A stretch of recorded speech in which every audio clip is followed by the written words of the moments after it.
Thanks, Charles, for letting me use your gardening supplies. I'll make sure I put it back in the garage. Man, tending to that lawn is a lot of work. Tell you the truth, Jim, I'm more concerned about keeping this house. What's going on? Well, you know, Sarah lost her job 2 months ago, right? Yeah. Since we lost that income, the bills have been piling up, and we're so far behind. I don't want to lose the house because of back taxes. I don't know what to do. I understand. The same thing happened to my sister and her husband when he lost his job. Do you know that the Wayne County Treasurer has plans and programs to help people stay in their homes? No, I didn't. Tell me about it.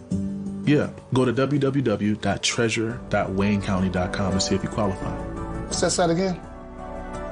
www.treasure.waynecounty.com. Got it. Good morning, everybody, and welcome to another episode of The Week That Was. My name is Saeed Khan. It's good to be back after a bit of overseas travel to take a look at what has happened in this whole week. We are joined, as usual these days, with our troika of lawyers, Joel Sklar, Bill Seikaly, and Steve Fishman, all occupying the center row on your screen, or at least it is on mine. We also have public relations specialist David Rudolph. We have labor and community activist Barb Ingalls, veteran journalist Nancy Derringer, and of course, co-founder of Deadline Detroit, Allan Lengel. So, Georgia on our minds. On the one hand, a judge has dismissed some of the charges in the Trump electioneering case.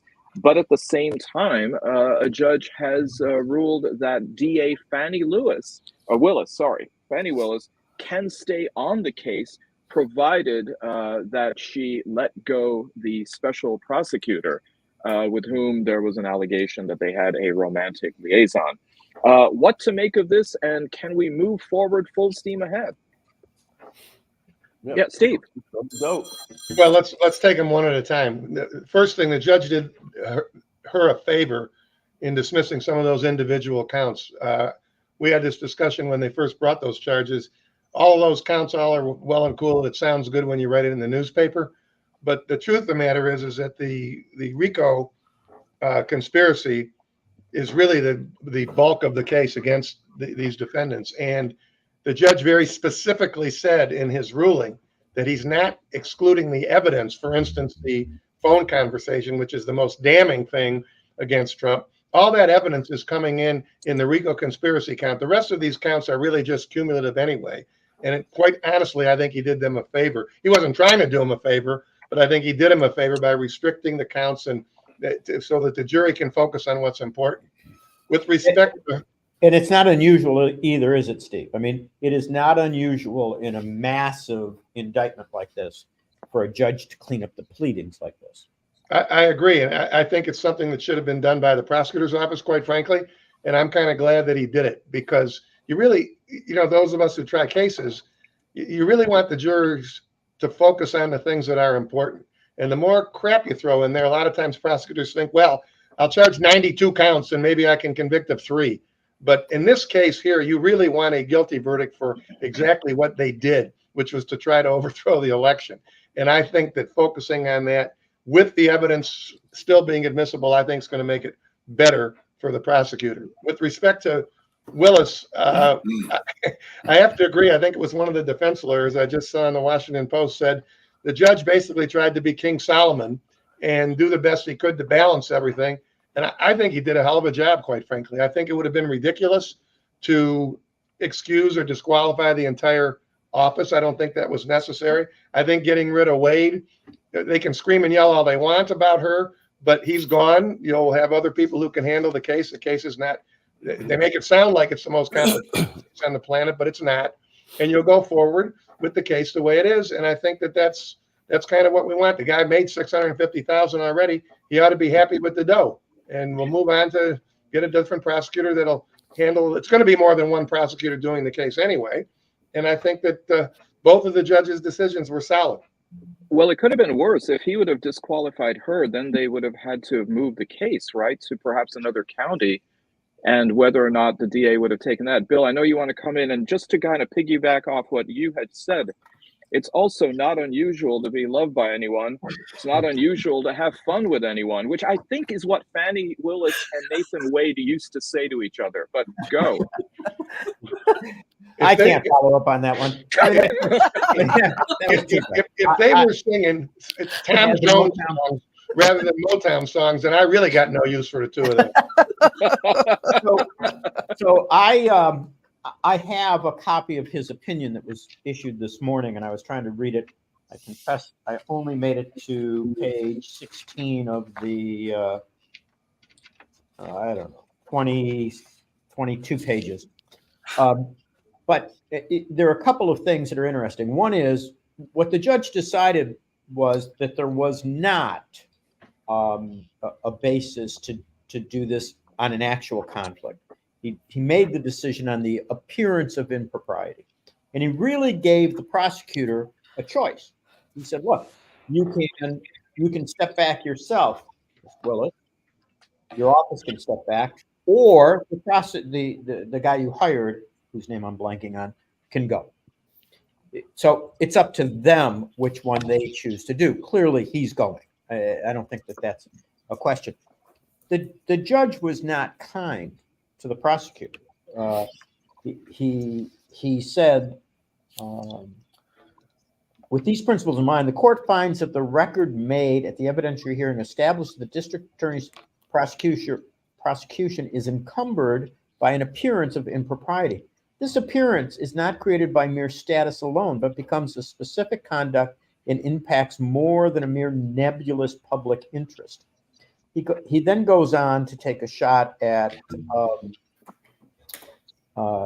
Wade, who is the prosecutor, the prosecutor that was hired. Wade patently unpervasive explanations for the inaccurate interrogatories he submitted in his pending divorce indicates a willingness on his part to wrongly conceal his relationship with the district attorney. He also took some shots at the district attorney that were unkind. Now, I'll leave it for Steve to comment on this, but I don't think any of this gets into trial. I mean, it's in the public domain, so the Venare probably gets tainted a bit, but I don't think any of this gets into evidence before the trial. I think that the odds of Fani Willis actually trying this case, being the attorney who tries it, which is the only way it might conceivably get in my mind, are small. The professional prosecutors are going to be doing this. It's not going to be like Kathleen McDonald in the Oxford shooting case. So basically, like when Jim Harbaugh got suspended, and you had the other coaches come in, who probably did a better job at the time. Yes. All right, David. Sorry, David, how do you? Sorry, Joel. David, how do you see this playing out regarding the court of public opinion?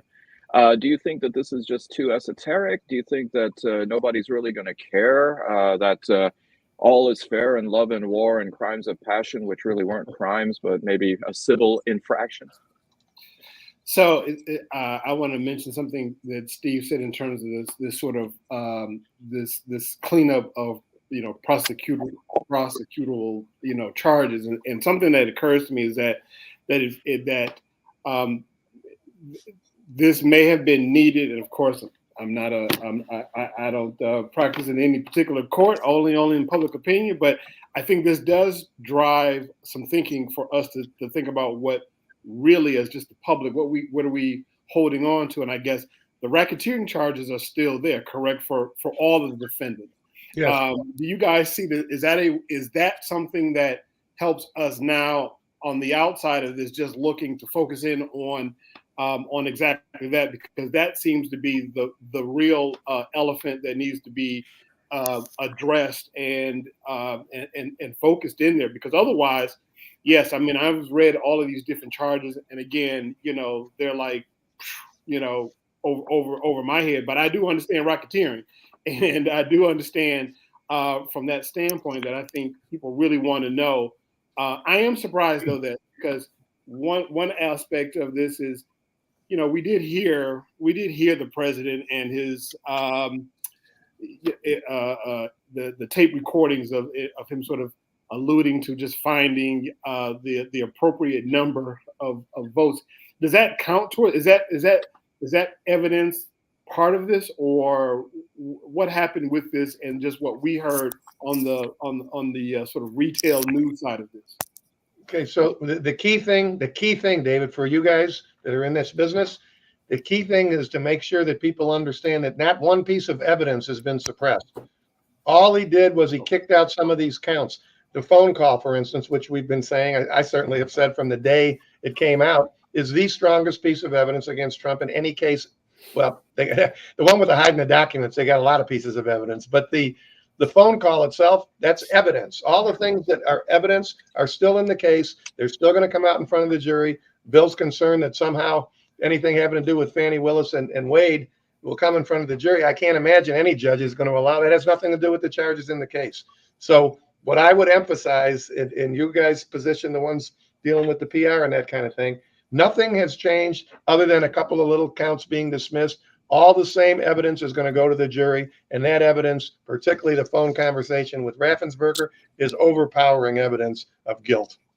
Allan, I think that is in terms of just being able to, if I'm on the prosecutor side, to so while the Trump side is trying to take a lap of victory, in this, but to bring it back home, which is again that evidence is very much still there.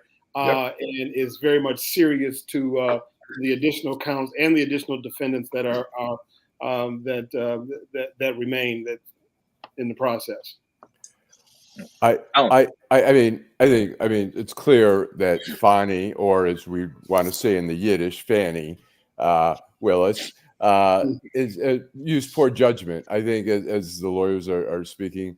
In court, it's not going to make a difference, but in the campaign, which is so central here, in the campaign, it's the Trumpers, the MAGAs are just going to say, "Oh my God, this woman's crooked." It's going to fuel the more and trying to delegitimize the trial itself. But I mean, legally, nothing. But in public relations, in the campaign, it's going to be a big plus for the MAGA people to say this racist woman and just wants to get him and blah blah blah. It's going to be a small plus for the MAGA people. These.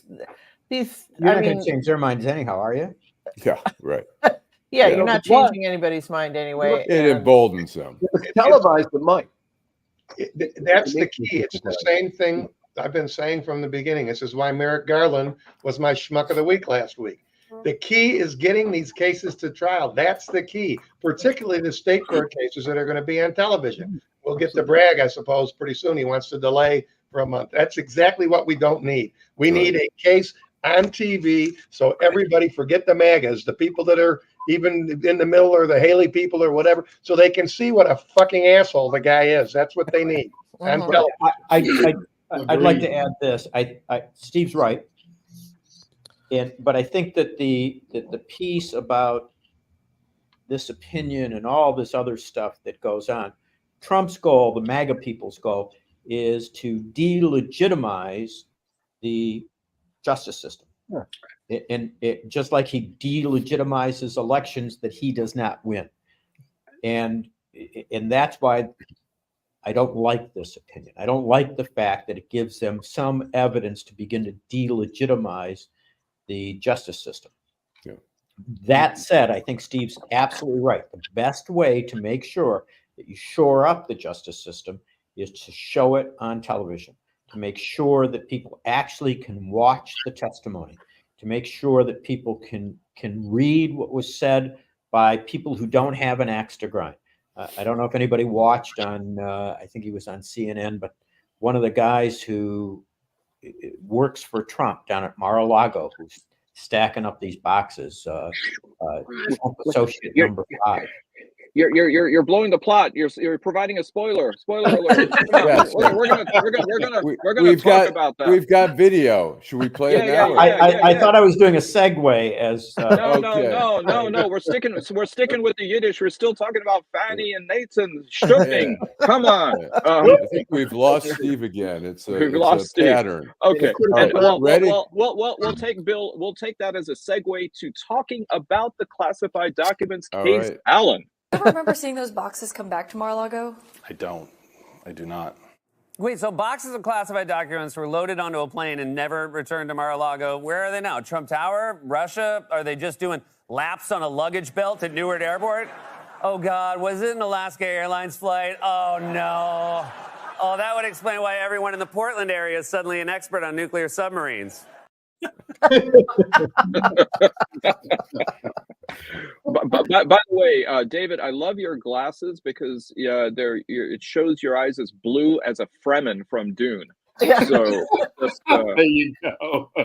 Yeah, looking real good. So, Florida judge and Trump appointee Eileen Cannon rejected the former president's bid to dismiss the classified documents case, despite the fact that Trump himself was sitting in the courtroom, just like when Michael Corleone brought in Frank Pantangeli's brother from the old country to sit there and provide a bit of intimidation.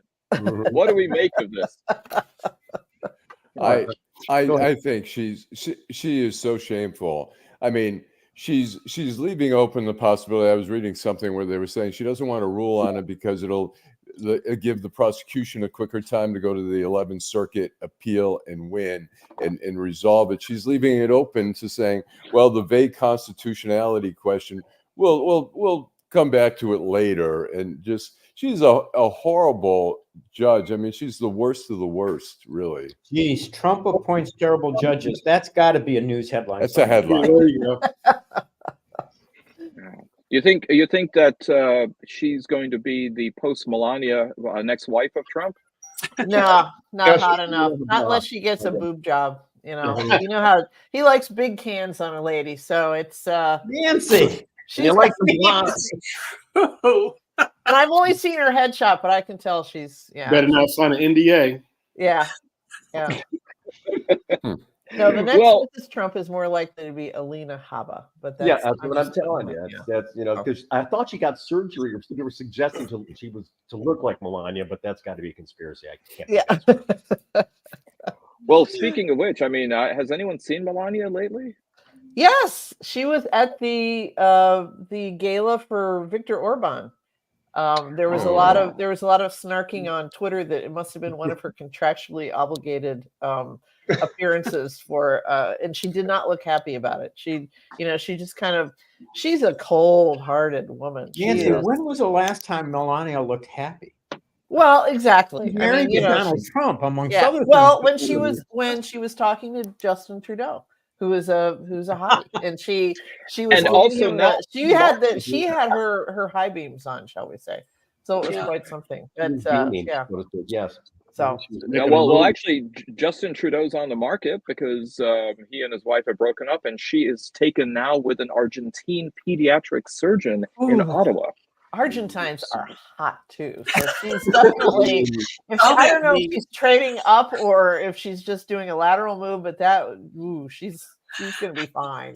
So Nancy, we have 11 minutes till noon. At 12:01, you can go post PG-13 if you want. when the kids are back in school. So they got good food down there too. So it looks like it's going to be a redo of 2020. It looks like Biden and Trump have both clinched the nominations. Where do we go from here? Oh, straight to the psychiatrist couch. I worry about RFK. I mean, RFK could really, like the Green Party did in 2016, RFK could really do some harm in some key states, I think. But do you think it's going to depend, Allan, on who he picks for a VP? Because right now it could either be Aaron Rodgers or Jesse the Body Ventura. Yes, or the guy who does those dirty job shows or whatever. I can't remember his name now, but I don't know. He's, I think all it takes in a close race is you grab 3, 5, 6%. It's still too early. I mean, if he's actually looking at Aaron, well, I'm giving away one of my schmucks, so I don't want to do too much. But I really do think that it's too early to say. And with somebody like RFK Jr., there are so many ways for him to go off the rails and make people think that they're, and he's still not even on the ballot. I go to Eastern Market every Saturday, and somebody's always trying to get me to sign a petition for him. which is really exercising my profanity muscle, because the first time I was like, fuck no, then it was like, you're getting paid. No. It's like, are you fucking kidding me? No. So anyway, it's a job. I think they get $1.50 per signature. I know they do, and I feel a little bit bad for them, because I know these are paid signature gatherers, but it's like, you need to know whose water you are carrying here, son. But Barb, I'm sure you have one that you Joel can loan to Nancy, but do you have a Dead Kennedy shirt you can loan her for the next time she goes to Eastern Market? I actually do. There you go. I knew it. I got one after my own heart. Joel, yeah. Is that everybody's got to remember Biden's like, what, 81, 82? Yeah. There's no guarantee he's going to make it to the damn election. I mean, that is, we have. It's the reality of life. I mean, people are dropping like flies. 82, that's a nice life. That's beyond what we expect people to live. I know. It's true. But have you noticed between now and then with a man who's 82? Yeah. I think the State of the Union, people were just happy when he made it to the podium. They were like, okay, he made it to the podium. And then he's like, oh my God. I mean, the bar was so low, and amazingly, he exceeded any expectations. Yeah, it was a great. I tell you, I love his commercial. He wasn't just. I love his commercial. Yeah, he was good. His commercials are good. And I don't know if you read any of the stories about Robert Hur and is that the guy's name? Robert Hur? Yeah, Robert Hur. The press special, the Republican special prosecutor who decided not to charge Grandpa because he's an old man and he might, But anyway, I was reading some of Biden's comments in these transcripts. He's got his shit together. He was talking about the Gaza war. He said this is an inflection point that the world sometimes reaches, and it's going to have repercussions throughout the 21st century. And then you read, and then you read some of the shit that Trump is saying at these rallies, and it's like, why aren't we talking about this? I mean, we're comparing a man who's elderly, can't deny that. Yes. To a man who presents an existential threat to our democracy. Exactly, but even more of an apples to apples thing. An old man who sometimes, who has a history of stuttering, who sometimes will say something that he slips up or he forgets a name, which that happens to me day. With a man who is standing there at these, in front of thousands of people, saying crazy shit, not just he thinks Obama's president. It's insane. So the transcript shows him saying, Hur says to him, "You have a photographic memory." I mean, that's not an absentee man. When he talks about when his son Bo died, he says May 30th. Then he goes, "Oh, I can't." He can't remember the exact year, which is he remembers the exact date. I have a question for David as a PR guy.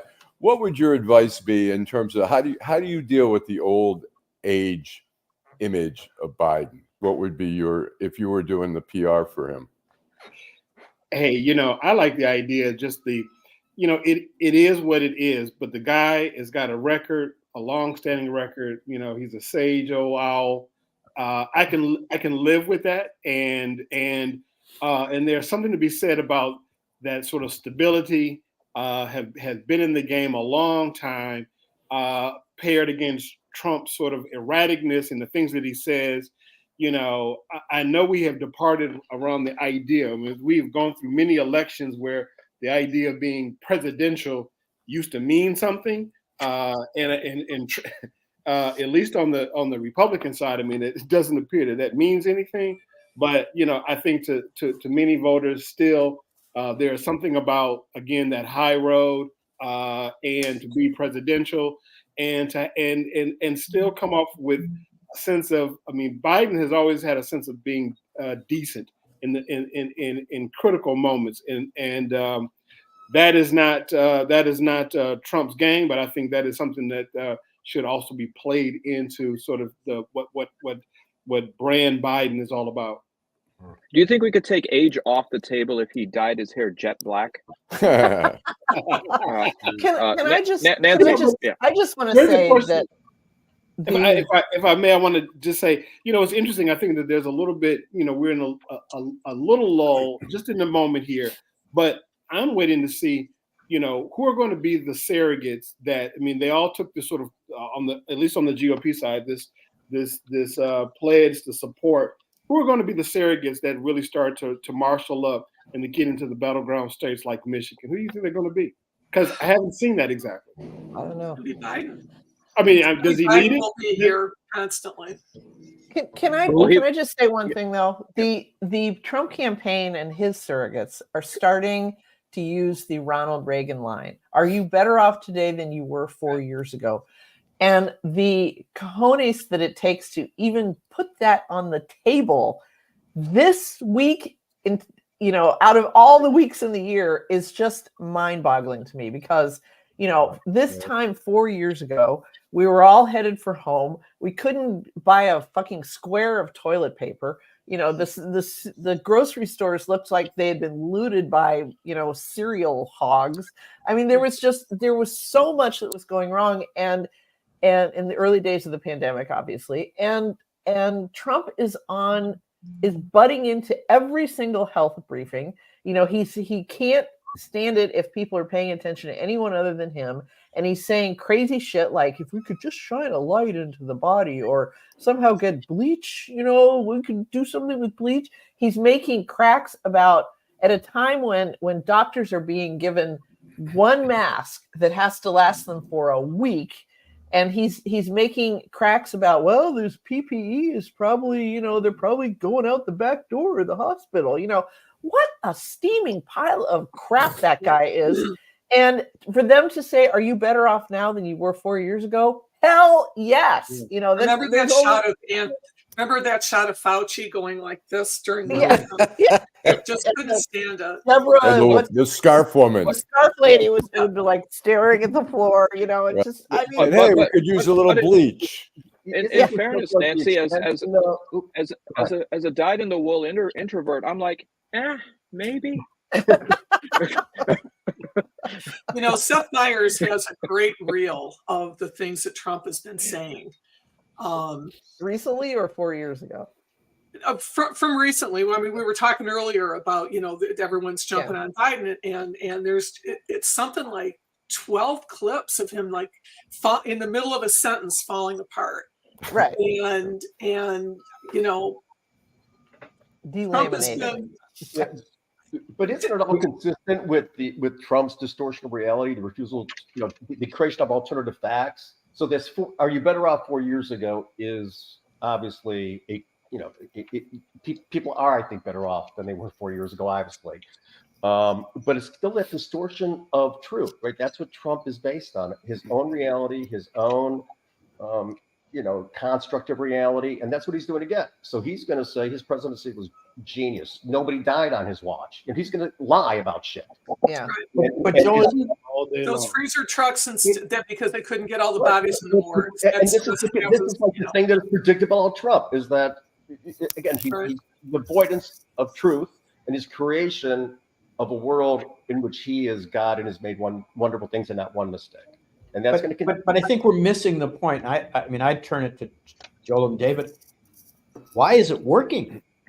Why does a guy who distorts reality is anybody who's paid attention? I mean, if you privately asked McConnell and the Republicans this question, if you could hook them up to a lie detector test, I think they'd all admit he is the existential threat to our democracy. It's working. He's got almost half the voters going his way. Why? Why Barb. is he so successful at distorting reality? It's a rollback of everything that white men feel so horrible. They feel that they have lost status because of women, because of Black people, because of Muslims. They don't understand drag queens, and they think this is aimed at them. I mean, he's got the people of this country that believe that rights are like pie, and it's this old story. But it's like if we give them this, that means I get less, and it's the aggrieved white person that is voting for Trump. And if you talk to people, I mean, right. how will my mediocre mediocre son find a job if he doesn't, if he has to compete against Black people and smart and hustling immigrants and everything else? So yeah, Nancy, the number of people from the thumb region of Michigan who are aggrieved that I took their job teaching Near East and Asian Studies at Wayne State, boy, I gotta tell you, man, it's like death fatwas every day. I saw a meme the other day, and I hate to quote memes, but this was truly clever. It was Schrodinger's immigrant simultaneously sucking up all the welfare benefits and taking all the jobs. So, Alan, you had your hand up. I didn't, but I do have. It's interesting when we talk about people. Yeah, people voting. I spent Tuesday. I was working on a freelance piece for the Washington Post on Ramadan and the Israel war and how it's impacted Ramadan. And I was interviewing the imam there, and he was saying that, look, the Democrats have been holding on to the Muslim population, he says, at least in Michigan, on a bare thread. And he said, I am willing, he says, we're conservative, socially conservative. And so we're leaning toward Republicans. And I said, well, is Trump the guy that, he says, well, he's not a beacon of morality, but he says, in the end, it's a matter of, am I going to vote for somebody who's committed a genocide or somebody who's potentially going to commit genocide? He goes, I'm going to vote for the guy who could potentially, meaning he says he hasn't ruled out Trump. He's not. Is this the guy in Hamtramck by any chance? No. Okay. He's in Detroit. All and right. So it's interesting. There was a mix of people that I talked to, and some were saying absolutely not going to vote for Biden, probably not going to vote. Some who said if there's peace, maybe I might change my mind. But so it's interesting to listen to people's reasons why they vote and how they vote, and it's so And they believe somehow that Biden, by keeping our relationship with Israel, is committing a genocide. Wait until they meet Trump's new best friend, Bibi Netanyahu, after January of 2025. Well, clearly, then they will know. Yeah. Clearly, Biden's position is changing. I mean, Chuck Schumer did not come out on his own, right, and say that this has gone too far. Netanyahu's got to go. Netanyahu's got to go. You don't know.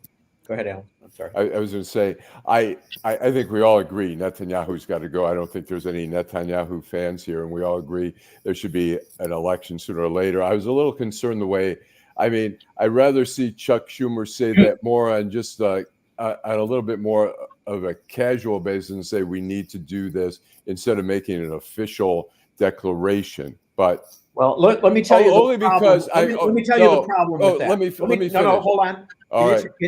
I stopped so that you could. Give me a minute.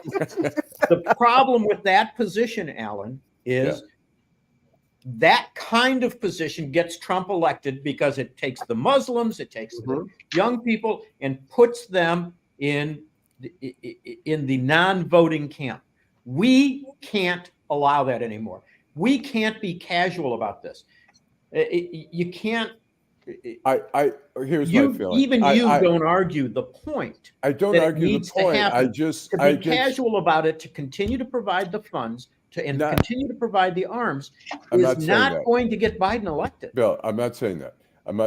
But I'm saying that make a declaration to another country that you need to have an election and you need to. I think it's just a dangerous way to. He can say we need to talk. Biden can say something like we need to think about how we're providing arms and conditions like that. But to say the Israeli people, you can say, I think Netanyahu's a problem. I think I would love to see this happen, but to make a declaration, I think it's dangerous for us to do with any country.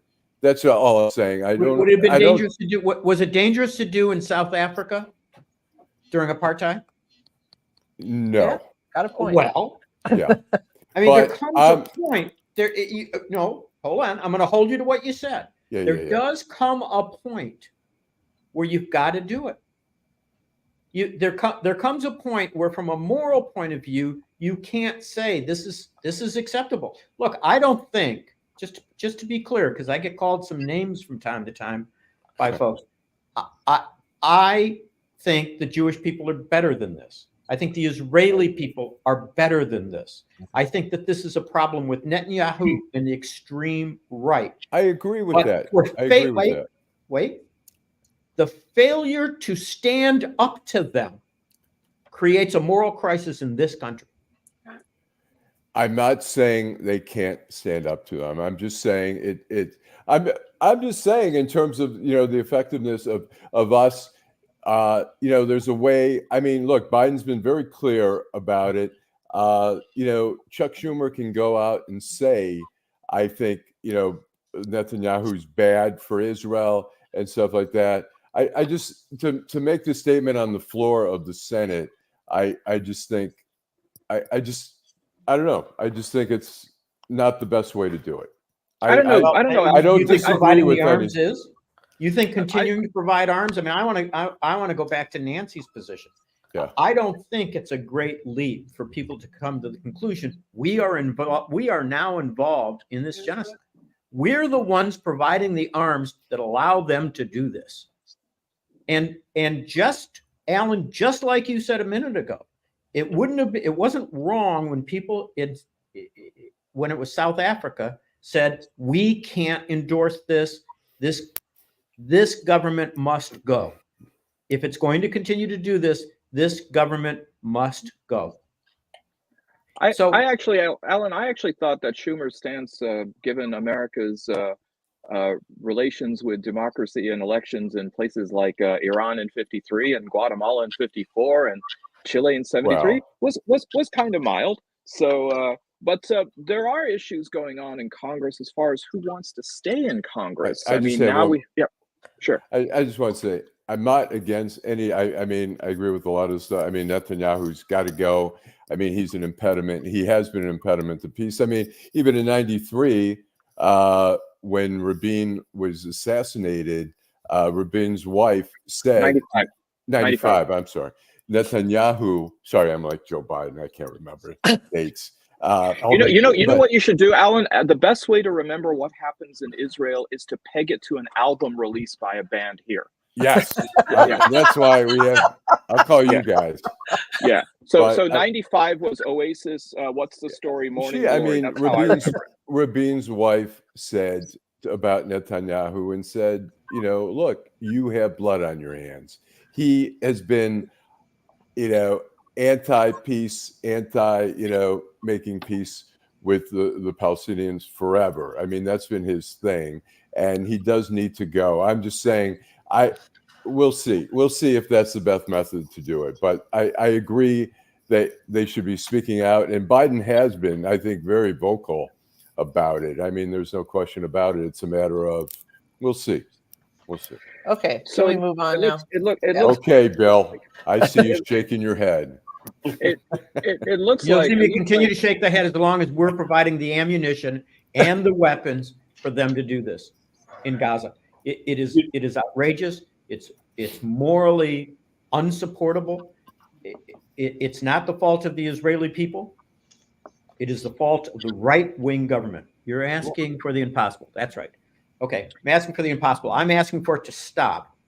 Look, I think that this is untenable as a country.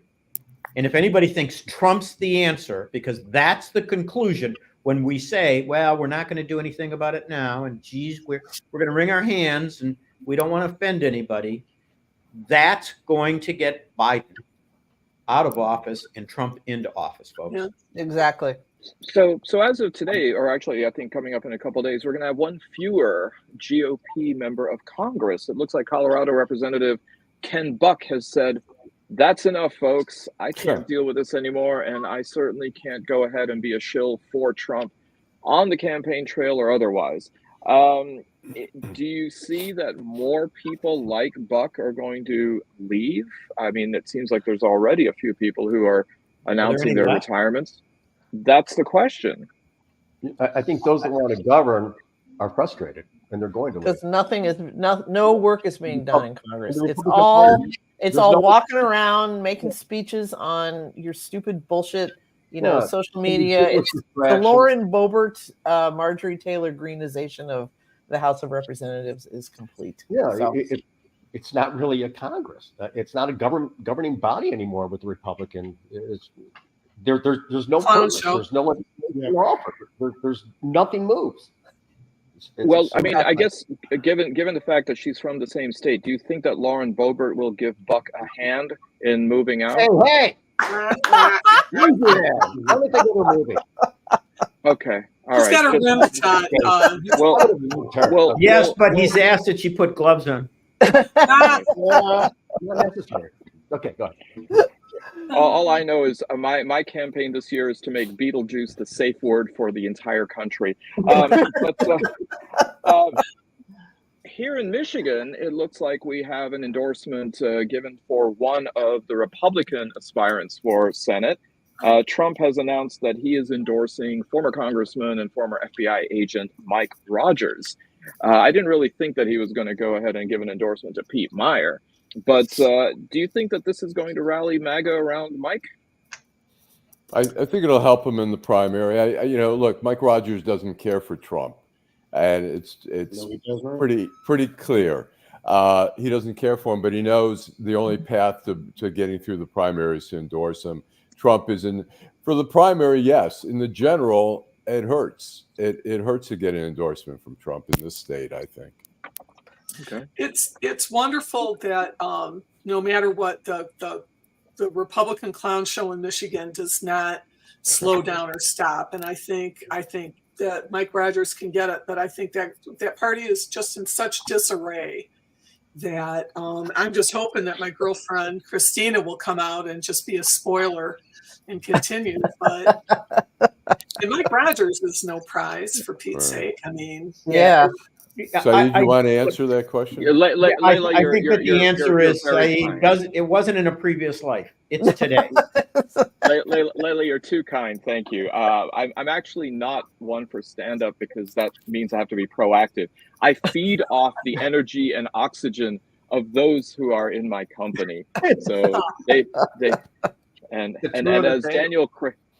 Daniel Craig said in the movie The Road to Perdition, it's because life is just that effing hysterical. So there you go. But thank you for the wonderful words that you had there. Well, I'd like to pick up on something Nancy said earlier about who are going to be the surrogates. I do think that in terms of the Rogers endorsement and this entire campaign, I think a big part of what's going to happen is what's going to be the role of the former members of Trump's cabinet who abandoned him? What are the people like Pete Myers and the people who would not go and kiss the ring? What are they going to do, and what are they going to say? What's Nikki Haley going to do? Is Nikki Haley going to say, I'm not voting for Trump? She's going to bend the knee. I think she's absolutely. I think you're probably right, but I do think that if we're going to ever get this democracy back from this numbnut, it's going to take what's left of those people with, if there are any, but those people with spines to come forward. Mm-hmm. We need more people like Cheney. I never thought I'd say this. We need more people like Cheney to come forward and say, look, I don't care what anybody says. Trump is out. Well, wasn't it New Hampshire Governor Chris Sununu who was literally Nikki Haley's campaign manager, who says that if it comes to it, he's voting for Trump? Oh yeah, absolutely. Yeah. Will vote for Trump. When you talk about RFK, I think we forgot one potential VP candidate. Ellen, did you? I was going through the things looking for stuff about today, and I saw the Daily Beast said that a Giuliani sex tape has been released to major news outlets. Oh my God! And I came back, back to the bathroom. I was like, "Oh dear God, no!" And I just threw up in my mouth a little bit. So Damn. I'm keeping my fingers crossed that was. Oh my God! You should see David's looking around like, why did I agree to be on this show? By the way, Bill, I'm a little bit scared it's going to pop up, and that'll be it for my sex life for the rest of my life. But actually, Barb, if that gets released, I think this show's going to 2 hours. And by the way, Bill, I think given the trajectory of Alabama, they'll probably ban surrogacy as well, so we don't have to worry about former Trump acolytes being out there on the road. Well, we had a verdict yesterday, and that, of course, was of James Crumbley, who was convicted of involuntary manslaughter on 4 counts, and we have a video of that. Count 1, involuntary manslaughter as to Madison Baldwin. Guilty of involuntary manslaughter as to Madison Baldwin. Count 2, involuntary manslaughter as to Tate Meir. Guilty of involuntary manslaughter. There we go. So, sad on the chapter. conviction. Yeah. Parents beware. Well, they didn't blame it all yes, on the mom. Steve. You're looking for comment on the verdict, comment on the case, comment in general. Comment on anything, yeah. Yeah. The most interesting thing to me will be how the Court of Appeals handles the numerous objections that were made to the admission of evidence that this judge allowed in. I think if they consider it fairly, which is probably doubtful since they have to run for office, there are a number of evidentiary issues that really were questionable in there, particularly having to do with, for instance, the kid's notebook or whatever it was that he was scratching in, and no evidence to show the father ever saw it. But the other side of the coin is I think it was correct to charge the parents. I'm hopeful, and you might have noticed in the newspaper today, everybody, the parents of the kids who were killed, as well as Karen McDonald, they talked a lot about guns, and we need to do something about guns. And I don't think I'm preaching to people who already don't know that. The problem is, of course, this country is never going to do anything about guns anymore. They're going to do anything about certain other matters that we know about. I do hope that there will be parents who will pay more attention all around the country to what's going on in their houses with guns and minor children. And I do believe that I agree with Mark Chutkow, who's a former head of second in command at the U.S. Attorney's Office. I think there are going to be more of these prosecutions around the country. Good. Absolutely. I think that people have seen what kind of reaction. You're talking about 2 different juries. It's 24 people that were not sitting in the same case, and both came back and convicted. And whether you think the mother was more guilty than the father was less guilty, whatever it is, they found guilt beyond a reasonable doubt. And I do believe that people all around the country, prosecutors, are going to start doing this. And maybe we get lucky and it affects 10%, 20% of the people. I'm hopeful. David, I noticed that to what Steve is saying is that I think that I think this is finally good that now it sends a message of as a parent, that we have to be, we are accountable to our kids, and you have to be in, what's always tiring about when you see these mass shootings, and then you end up with this information that comes on the other side after life is lost, of there's folks who knew something, either in the classroom, a teacher, a neighbor, a parent, or relative. We kind of knew something wasn't right, or he or she was strange or odd, or had some sort of propensity to be interested in guns or something like that. And I think what this does now, which is it will, as Steve said, there's going to be other charges that will happen when these incidents happen, and it puts people on on notice that again, we say it after the fact, when you see something, do something. I mean, hell, if my daughter was scratching gun photos and people and stuff like that, I mean, immediately I'd have to take action of it. So again, I find it very hard to believe that the Crumbleys had, especially the father, had zero knowledge of what was going down. But again, I like the fact that this sends the tone that, that we are responsible for our kids. And in fact, the idea of just having a blind eye or in some indirectly way capitulating by, with guns and minors, that's the wrong play. Well, I mean, it was really powerful when the closing arguments, when the prosecutor put on the gun lock in 10 seconds. I think that image was really hit home. Bill. Yeah, a couple issues I'd like to hit. I agree with everything that you guys said about this, but one, I think that the issue on one of the big issues is going to be what are these people sentenced to? They've been in for about 2.5 years now, and which would be 2.5, 3 years would be a kind of a traditional sentence for involuntary manslaughter, maybe even a little less than that.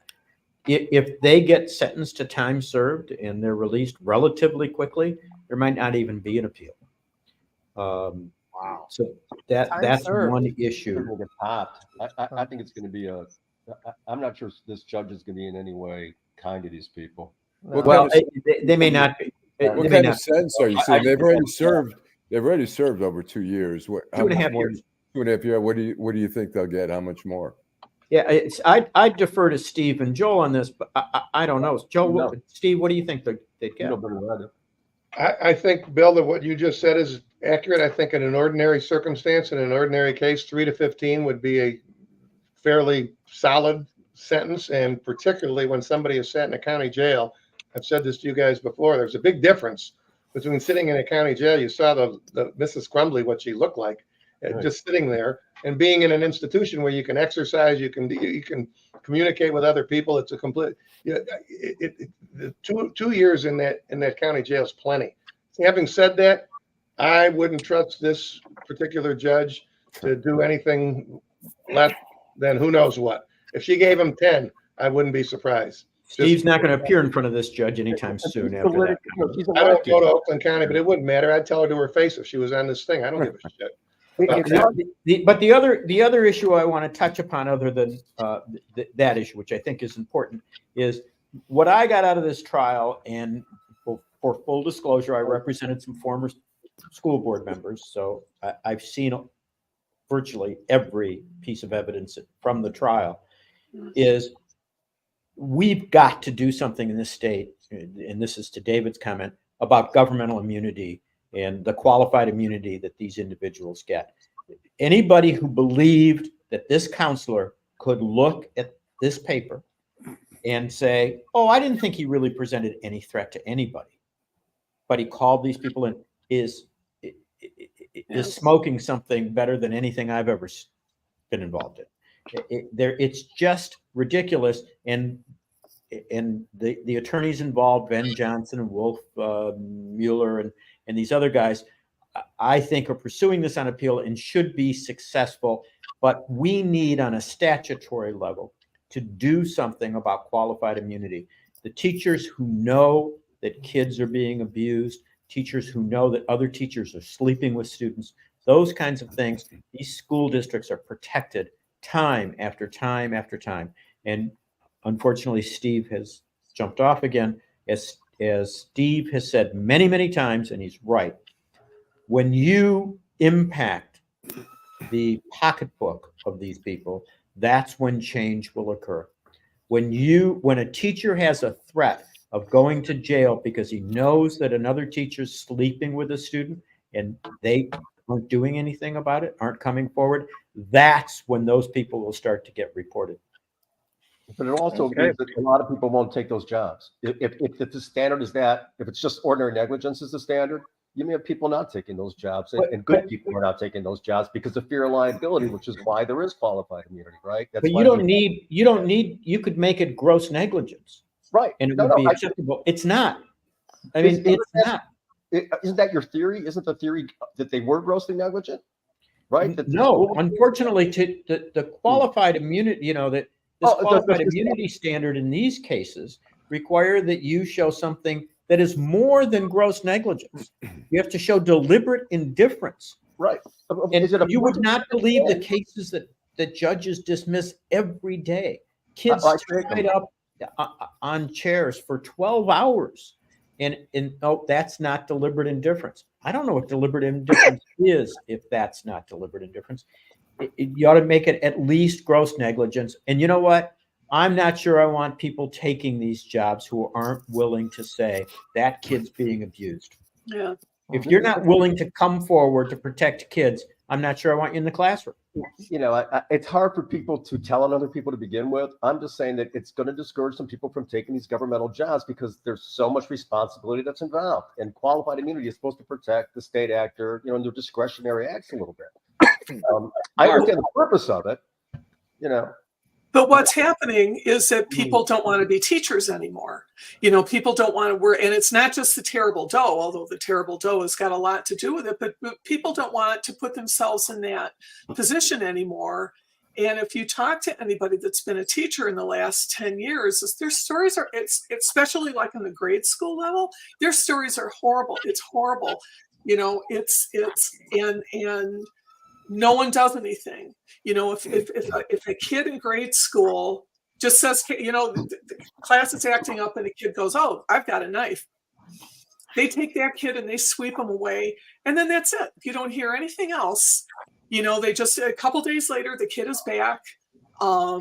Parents don't come in when teachers call them for, you know, I mean, this is just across the board and people are just, they, you know, this dream of being an educator and changing kids' lives, they're seeing it as complete bullshit. And I think that this is hurting the educational system in this country. As a former educator, I agree with you, Barb. You know, I was a classroom teacher for 5 years, and but it's not qualified immunity that gets these people out of the classroom. No, but it's right. In my opinion, it's not the risk of losing qualified immunity. But it's the fact that all the way down the status, line, the pay, all of those things we need to turn around. And look, I mean, Ann made a comment I want to deal with. Teachers were buying liability insurance. The fact of the matter is that the union usually has insurance that covered these teachers. Mm-hmm. This is not a question of insurance or not insurance. This is a question of a policy decision. It protects rogue cops. It protects rogue teachers. And it's, you know, if we think that we need to make the change, then Steve's right. They are entitled to workers' comp. But if we want to make a change, then we have to impact the pocketbook. When you start saying you're going to pay if you make these mistakes, policies get changed, rules get enforced. Steve says a million times, and he's right a million times. Before we get to, I want David. David's going to a funeral, and it's for Chef Maxcel Hardy. 40 years old, who passed away. He was opening a restaurant. He'd been on all the TV shows, Bobby Flay and Chopped.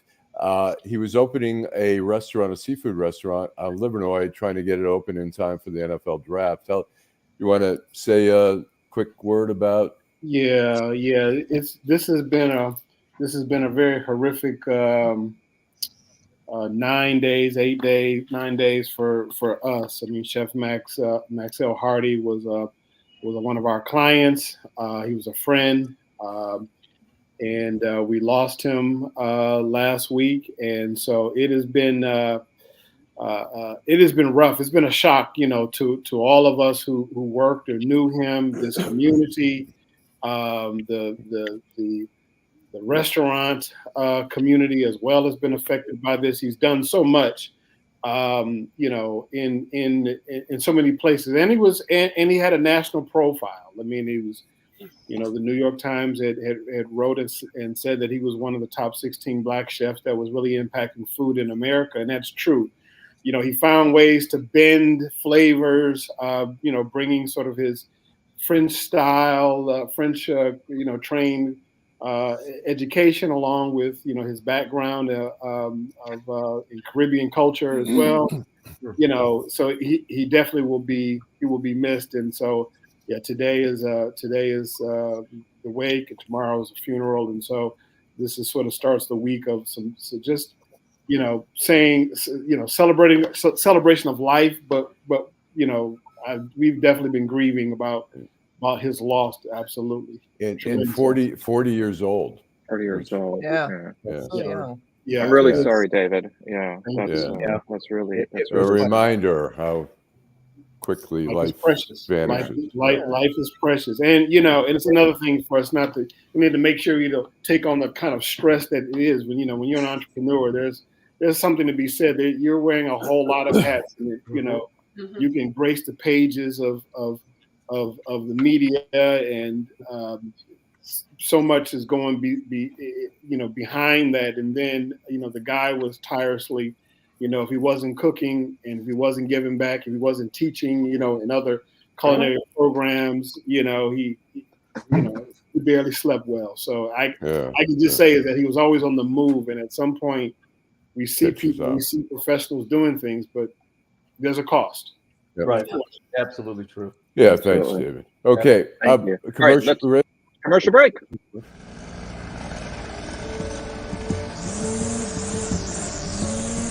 Thanks, Charles, for letting me use your gardening supplies. I'll make sure I put it back in the garage. Man, tending to that lawn is a lot of work. Tell you the truth, Jim, I'm more concerned about keeping this house. What's going on? Well, you know, Sarah lost her job 2 months ago, right? Yeah. Since we lost that income, the bills have been piling up, and we're so far behind. I don't want to lose the house because of back taxes. I don't know what to do. I understand. The same thing happened to my sister and her husband when he lost his job. Do you know that the Wayne County Treasurer has plans and programs to help people stay in their homes? No, I didn't. Tell me about it. Yeah, go to www.treasure.waynecounty.com and see if you qualify. Say that again. www.treasure.waynecounty.com. Got it. All right, and now we go to downtown Detroit. Robert Wells, Schmuck of the Week. All right, I think that there's plenty of candidates for this. David, we're going to start with you. Who's your Schmuck of the Week? Oh, this is one that I just found out a few hours ago, which is police officers involved with Sterling Heights police who are seen on body camera beating a subject who they were tracking down. Apparently was involved in some domestic situation, and so just looking at that video of a gang of police that were, you know, kicking him and striking him in the head. At some point, it looks like he was tased. There was also the police dog was brought out. So I know this is kind of a fresh thing, but again, it's just a reminder that you know, we're still dealing with a lot of serious issues, you know, related to police and their treatment of citizens, in particular people of color. So you know, it's exceedingly common. I mean, Bill sees it. I do those Section 83 cases all the time. It's remarkably common, and you would think the cameras would kind of make you think. They don't. The officers typically lose their minds, and if there's more than two, there's 4 or 5, completely lose their minds, and it becomes a mob, no longer, you know, law. It is nuts, and it is unbelievably commonplace. It's like those TV cop shows where you see them and they're roughing up people, and you're thinking, "Oh my God, what if the cameras weren't rolling?" Right. You know, and sometimes they'll turn their cameras off, or they'll turn the audio off. Right. So you don't have that evidence, even though it violates policy. But it is. I mean, it's just in this area, it happens all the time. I think we're approaching the days where people are going to be listening to police scanners and then dispatching personal drones to take overhead and aerial shots of this. Barb. Today my Schmuck of the Week is Senator Katie Britt, the fembot who did the Republican rebuttal to the State of the Union address. It wasn't bad enough on its own. I mean, it's a terrifying video. She's in a clearly fake kitchen, wearing this weird, ill-fitting dress. Apparently, her father-in-law owns JetBlue, so she could really be wearing some better clothes. But the worst part, besides, like a flight attendant's outfit, is that what you're saying? like from the 50s. But it wasn't so her weird change of tone and her creepy smile and all of that was bad enough. But it turned out that her best story about the young woman, the horrible story about the young woman who was trafficked for years and years, turned out to be a lie.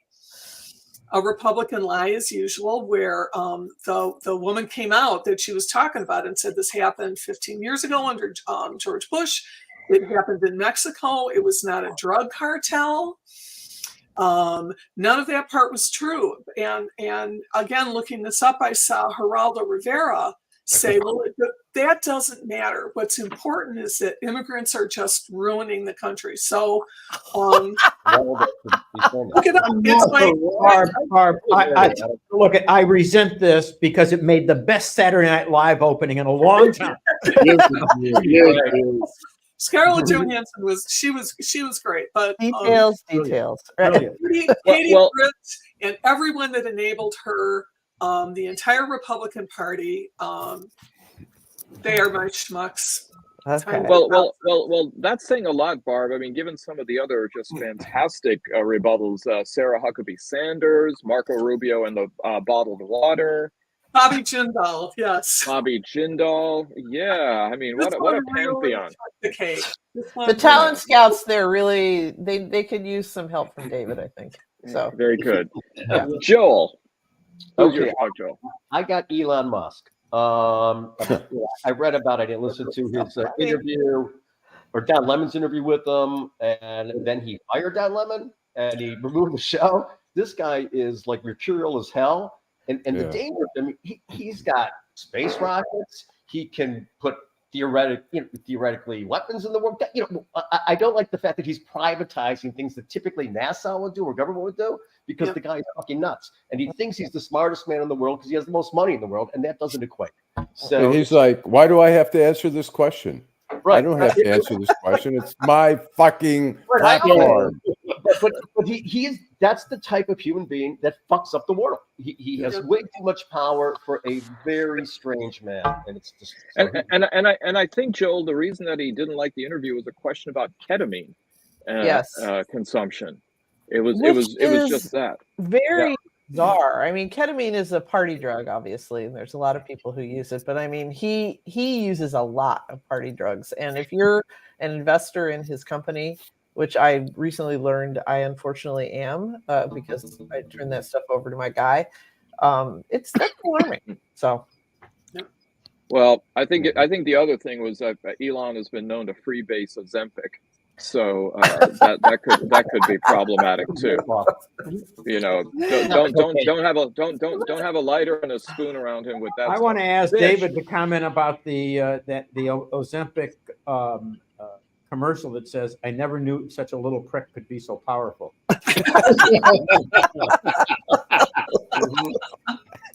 Bill, I thought picture.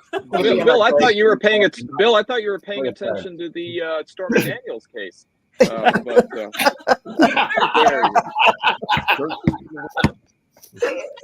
Oh God, Steve. Who's your Steve? Much of the week are Mitch McConnell and Lindsey Graham, because they criticized Chuck Schumer for making the statement that he made. And number one, who in the hell are Mitch McConnell and Lindsey Graham to say anything about Israel, since they don't know anything about Israel?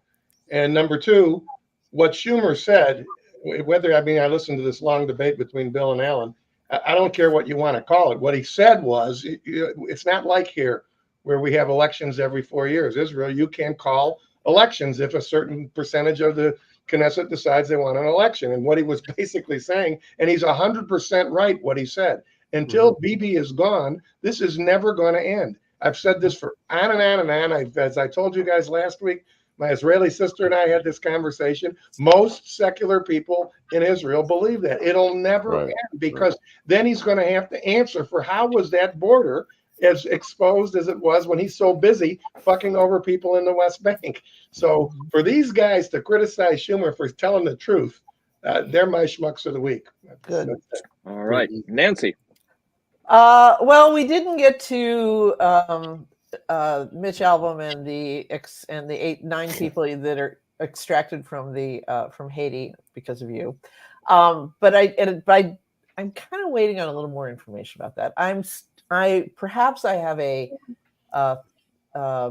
fruitless faith in American journalism, but I think there is a lot more to that story that I really hope somebody reports. And that may well lead to a Schmuck next week. But for this week, I think I have to go with, because Mitch Albom, his orphanage does good work. What is your thought of really what's going on? Well, I want to know, well, a lot of things, and I don't want to go into them forever, but I really think that there was more. I mean, first of all, I want to know why I can see why he brought himself and his wife to Haiti, because that's their thing there, and they go every month and all that. And if you're wealthy enough, people who are journalists know that you can get along in a war zone. I mean, you just need a good fixer and bulletproof security and enough cash to pay off the right people, and you can do stuff. But to bring 8 innocent lambs with you is maybe not the wisest thing in the world to do. But that's not my schmuck. My schmuck. Nancy, before you go to your schmuck, I mean, be fair. He was researching his next book, which is the 10 people stupid enough to ignore a level 4 State Department warning to avoid Haiti. On Wednesday. Exactly. Yeah. Much taller than him. Yeah, exactly. So anyway, all right. Here's my schmuck of the week, Aaron Rodgers.